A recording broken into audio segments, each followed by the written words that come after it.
way, the days of the week in the Bible are not named Monday, Tuesday, Wednesday, Sunday, so forth. Those are the Roman names after the heavenly bodies and the gods. Sunday was the day of the sun. Monday was the day of the moon. Thursday was the day of Thor's day. Thor, god of thunder. Odin was Wednesday, Odin's day. And Friday was Frida. Saturday was what? Saturn. So these are Roman names. The Bible doesn't use any of those names. God's people had a number for each of the days of the week. And the seventh day is Saturday, what we commonly call Saturday, or the Sabbath. Matter of fact, in 105 languages in the world, the seventh day of the week is the Sabbath. I've traveled all over the world, and I find this true virtually everywhere I go. ¿Quién aquí hablas español? Sábado is what day? Saturday. If you speak Russian, subota, Sabbath. I mean, so many different languages that it traces back to a common tongue where universally everybody recognized the seventh day of the week as the day of rest or the day of repose. And people are right now, I can hear your wheels spinning. But Doug, how could it change with so many? Something happened in the Bible? We're going to look at it. Look at a normal calendar. It'll tell you Saturday is the seventh day of the week. And it's in the dictionary. Now, I know some of you are thinking, well, but Doug, there have been so many changes to the calendar that we just really can't be sure which day is the seventh day anymore. That is a trick question. It's an illusion. Let me explain why. No matter what you do to the calendar, it never has any effect on the weekly cycle. Calendar has been adjusted several times. I think back in 1582, we shifted over to the Gregorian calendar, and Thursday, the 5th of October, was followed by Friday the 10th. Now, was the calendar changed? Yeah. Did it affect the weekly cycle? Not a bit. Because no matter what you do to the calendar to adjust the months, you never have to change the simple cycle of 1, 2, 3, 4, 5, 6, 7, 1, 2, 3, 4, 5, 6, 7. That's the week. Why would you ever change the week to change the calendar? We get confused because we see them on the same piece of paper. We think when you change one, you mess up the other. They are completely separate and distinct. You never need to change the week when you change the calendar. The cycle has been in perfect continuity all the way back as far as recorded history. Matter of fact, somebody wrote a letter to the U.S. Naval Observatory, and here's an actual quote from it. Regarding the question about the weekly cycle and its continuity, it says, "We have had occasion to investigate the results of the works of specialists in chronology, and we have never found one of them that has ever had the slightest doubt about the continuity of the weekly cycle since long before the Christian era." There's never been a change in the calendar that affects the weekly cycle. That's a myth. You hear something often enough and people are inclined to believe it, but it's just not true. Now, let me share with you why I think this is so important for us to understand. How many days did God occupy in creating the world? 6 days. How many days in the week?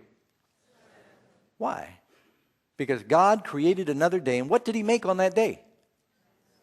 He made a period of time for us to develop a love relationship. If you understand what I'm about to say, all of this will just click. The purpose of the Sabbath is for a love relationship with God. That's why the devil hates it. You see, you and I exist in a dimension called time. We live in time. It's like Ben Franklin said, time is the stuff that life is made of.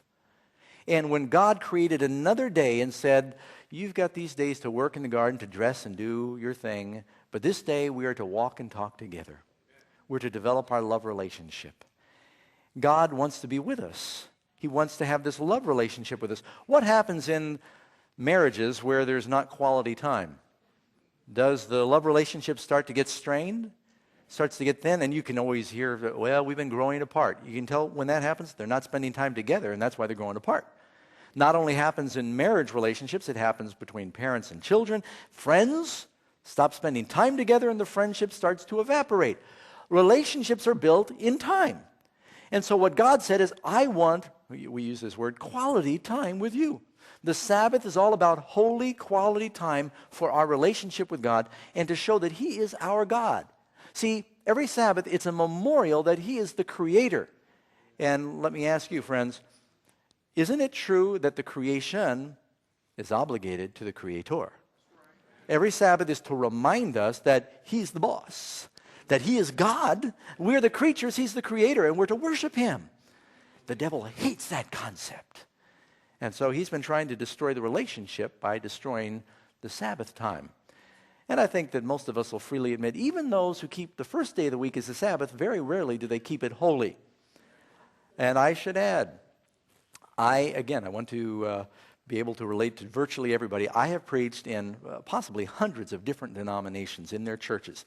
I used to teach Methodist Sunday school. I preached in Baptist churches. I preached in Church of Christ. It's hard to get in there if you're not a member. I have.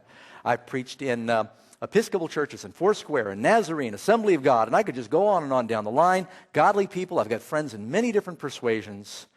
And there's no question about that. But I've actually gotten to the door after the sermon. I've had them say, why'd you go so long? The football game's starting. Or there's a sale at the mall. Or I've got to go mow my lawn. And very few people even keep Sunday as a holy day. Am I right?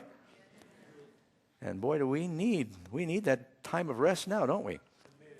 And so when I cover this subject, I'm not apologetic at all, because a Christian is a follower of Christ. And the example of Christ was every Sabbath day he went, he read the Bible, he worshiped. It's slowly been changed by man, not by God, over time. We're going to get more to that. Some think that the Sabbath was created at Mount Sinai when Moses gave the Ten Commandments. Another myth.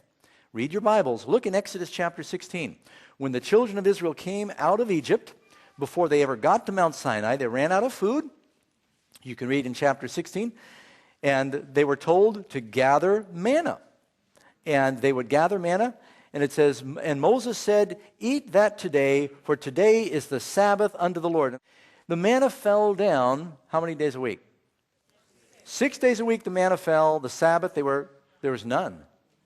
God was reinforcing that. And some of them went out looking for manna, and he said, how long will you refuse to keep my commandments? Before they ever got to Mount Sinai, God said that the Sabbath was holy, and they were to keep it holy, and it was one of his laws, not their laws. Matter of fact, Moses had not uttered it prior to that, which makes us assume that it was already in existence. And so it's the Sabbath of the Lord, not the Sabbath of the Jews. Exodus 16 is where you've got this manna experience. Exodus 20 is where you find the Ten Commandments being spoken by the Lord. Now, I want to be gracious, because when I first heard these things, if you're at all like me, and if I offend you tonight, forgive me, I don't want to do that. I get worked up, because when I first heard this, I was very disturbed. I felt deceived. For one thing, I had a Jewish background. You'd think I would have known better. And after I became a Christian, here I am going to church on Sunday. And when I started asking around about why, when I first had this brought to my attention, I went to some of the pastors and said, why do we go to church on Sunday? You know what ended up convincing me was the different pastors I talked to. I'd ask 10 different pastors why we worship on the first day of the week. I'd get 11 different answers. They all disagreed with each other. Most common ones were, well, we worship on the first day of the week because that's the day that Jesus rose, and it's the new Sabbath. And I'd say, all right, where's the commandment that says it's the new Sabbath? Well, they say there's really no explicit commandment that says it, but we do have the example in the Bible of Jesus rising, and we can find where the disciples met on the first day of the week. Well, we can also find where they met on Thursday. You can find where they met on many days of the week. Does that make it a new Sabbath command? And I said, well, that doesn't make sense to me. I talked to another pastor, and he said, well, Doug, we're not under the law now. We're under grace. I said, well, does God want us to keep the Ten Commandments or not? And I remember one time a guy actually interrupted a meeting like this. He said, Pastor Doug, you're putting these people under bondage. You're preaching the law. It's works-oriented. I said, no, wait a second now. I said, I'm talking about rest. You're telling them not to rest. You're works-oriented. And then I said, you tell me something. Are we supposed to keep the Ten Commandments or not? And his face was turning red because he was a little nervous about interrupting the seminar.